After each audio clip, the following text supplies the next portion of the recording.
I've just finished a book called The Embedded Corporation, Corporate Governance and Employment Relations in Japan and the United States. That's quite a mouthful, but it's a book that focuses on issues of great interest to managers and scholars who are studying globalization of business today. We hear a lot about globalization, but sometimes it's not so clear what it means and what are its implications. One thing that people think globalization will cause is a convergence of business practices around the world.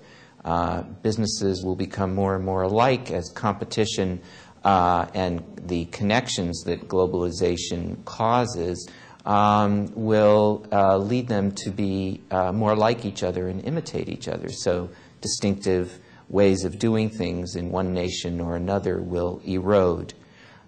There's a counter hypothesis which says that although globalization is proceeding, the way that nations and businesses that are rooted in those nations succeed in a global era is by doing things a little bit differently. That's a theory of comparative advantage. I don't want to be exactly like you, otherwise what's there to distinguish us?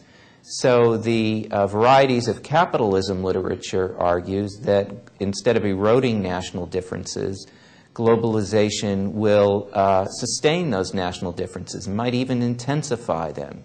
And so we will continue to have distinctive ways of organizing economies and businesses around the world. In Northern Europe, in Central Europe, in China, in Japan, in Southeast Asia, in India, and so forth. And those differences can include what goes on inside corporations, as well as the ways in which corporations are linked to each other through business groups and also through innovation systems, and finally how businesses interact with politics and national legal systems. One country that has a very distinctive way of doing business, as we've known for quite some time, is Japan. Japan has both distinctive corporations and a distinctive relationship between its corporations and its government. And some people have argued that as a result of globalization, that distinctive Japanese way of doing things is gradually disappearing. And I wanted to study that question, but it's a very broad question, so I needed a handhold, someplace to really look to make sense of this. And my place to look was at the HR function inside corporations. Now that may seem like an esoteric way of studying globalization and convergence, but actually when you study senior executives, you get to learn a lot about corporations. And by studying the role of HR executives, I was able to learn a lot about similarities as well as differences in Japanese and American corporations. In Japan, historically, the senior HR executive was regarded as a very powerful person in the managerial hierarchy, and the HR function was regarded as a very prestigious and influential function at the highest levels inside the corporation. The same was not true in the United States. HR was regarded as low man or sometimes low woman on the totem pole, and was not seen as a particularly influential or prestigious posting. And that in turn was related to other differences in Japanese and U.S. corporations to do with their employment practices, their way of valuing human assets, and their corporate governance practices. So the question I set out to study was, do these differences between Japan and the United States with respect to their HR functions continue to persist? And what does that tell us about globalization and convergence in the modern business era? The way I did my research was to come up with 14 companies in Japan and the United States, or 7 in the United States, 7 in Japan, that were matched in terms of the industry that they were in and their size.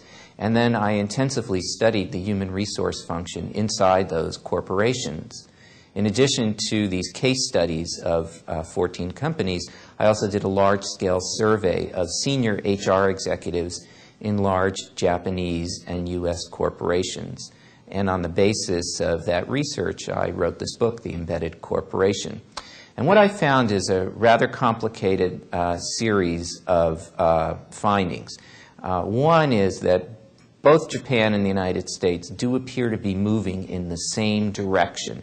And so you might call that directional convergence. The direction that these businesses are moving in is towards a more market-oriented employment system, more shareholder-oriented forms of corporate governance, and more open or globalized economies.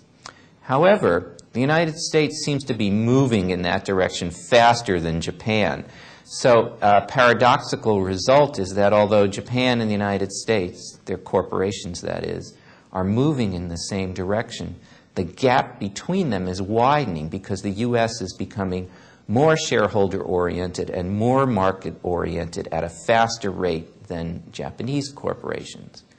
Also, there's considerable inertia inside the Japanese system, in part because it is a highly interdependent business system, and also because the Japanese are not entirely convinced that the U.S. way of organizing the HR function or the U.S. approach to corporate governance is the right way to go in a global environment. I did find evidence to support the notion that Japanese corporations think they have a competitive advantage over their U.S. counterparts, as well as counterparts in other parts of the world, by doing things a little bit differently, by putting more emphasis on their employee assets, by taking a perspective that doesn't necessarily privilege shareholders in corporate governance, and by still giving a great deal of influence and importance to their senior HR executives who are seen as the representative, in a sense, of their employee assets inside the firm. So Japanese corporations are moving in the same direction as the United States, but they're moving more slowly and evolving a kind of hybrid corporate system that includes elements of the traditional Japanese corporate approach, elements taken from the United States, but all of it put together in a rather distinctive fashion. The big question for Japan in the next 10 years is whether its corporate governance system will become like that in the United States. That's to say, a corporate governance system in which the corporation is viewed as belonging to shareholders rather than the current perspective where in Japan and most large companies the company is seen as belonging to employees, customers, suppliers, local communities, and shareholders, and the job of management is to balance the interest of those different stakeholders. If Japan's corporate governance model changes, then I suspect that the HR function will slide in its importance inside the corporation and begin to resemble more closely its U.S. counterparts. Finally, what's interesting about the United States is that there are some companies in which HR is viewed as a powerful and important function, where employees are viewed as assets. So it's not the case that every company in the United States looks like every other and they all have HR functions that are relatively low on the totem pole. And what's so interesting about these companies is that many of them were influenced by Japanese ideas about business strategy and corporate governance that the U.S. companies adopted back in the 1980s. And we have sometimes forgotten that there was this borrowing that occurred in the 1980s. So that today there is a group of U.S. companies that take seriously the notion that employees are among their most important assets or are their most important assets, and who give a great deal of power and clout to their senior HR executive. So you might see that as a form of convergence, except in this case it's the U.S. companies, some of them, that are moving or moved in the past in the direction of Japan.